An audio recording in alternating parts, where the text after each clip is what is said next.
আপনার হাতে থাকা মোবাইল ফোনটি অনেক সময় স্লো হয়ে থাকে। আপনি চাইলে আপনার মোবাইলটি অনেক ফাস্ট করে নিতে পারেন। আজকের এই ভিডিওতে আমি আপনাদেরকে দেখিয়ে দেবো আপনার মোবাইলটি কীভাবে ফাস্ট করবেন। প্রথমে আপনারা যে কোনো একটা অ্যাপসে চলে যাবেন এবং অ্যাপসের উপরে চাপ দিয়ে এরকম করে ধরে রাখবেন। আর ধরে রাখার পরে দেখতে পাচ্ছেন এখানে কিন্তু অ্যাপস ইনফো নামের অপশনটা রয়েছে, এখানে ক্লিক করবেন। এখানে ক্লিক করে দিব। এখানে ক্লিক করে দেওয়ার পরে আপনাদের সকলের কিন্তু সেম ইন্টারফেস শো করবে। স্টোরেজ ইজ নামের কিন্তু একটা অপশন রয়েছে, এটাতে ক্লিক করবেন। এটাতে ক্লিক করার পরে এখানে কিন্তু অনেকগুলো অপশন রয়েছে। উপরে দেখতে পাচ্ছেন ইস নামের একটা অপশন রয়েছে এবং এ পাশে কিন্তু দেখতে পাচ্ছেন 67.26 MB রয়েছে, এ পাশে কিন্তু দেখতে পাচ্ছেন। এবং নিচে কিন্তু দুইটা অপশন রয়েছে, ক্লিয়ার স্টোরেজ এবং ক্লিয়ার ইস এটাতে ক্লিক করবেন। এটাতে ক্লিক করার পর দেখতে পারবেন যে ইসের যে এমবিটুকু ছিল এই এমবিটুকু কিন্তু কমে যাবে। দেখতে পাচ্ছেন এটা কিন্তু 0 MB হয়ে গিয়েছে, দেখতে পাচ্ছেন।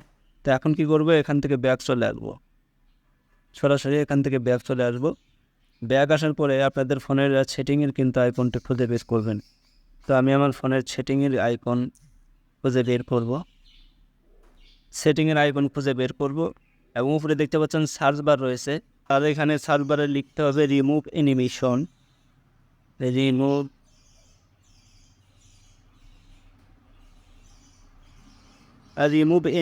লিখে সার্চ করতে হবে। সার্চ করার পরে এখানে দেখতে পাচ্ছেন এখানে কিন্তু অনেকগুলো অপশন চলে আসছে। এখান থেকে দেখতে পাচ্ছেন রিমুভ অ্যানিমেশন নামের অপশন রয়েছে এবং এক পাশে দেখতে পাচ্ছেন একটা আইকন রয়েছে, এটা আপনারা অবশ্যই অন করে দিবেন।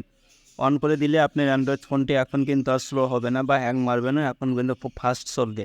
তো ভিডিওটা যদি আমার ভালো লাগে অবশ্যই আমার ফেসবুক পেজটিকে ফলো করবেন এবং যারা আমার ইউটিউব থেকে দেখছেন অবশ্যই সাবস্ক্রাইব করে সাথে থাকবেন। ধন্যবাদ সবাইকে।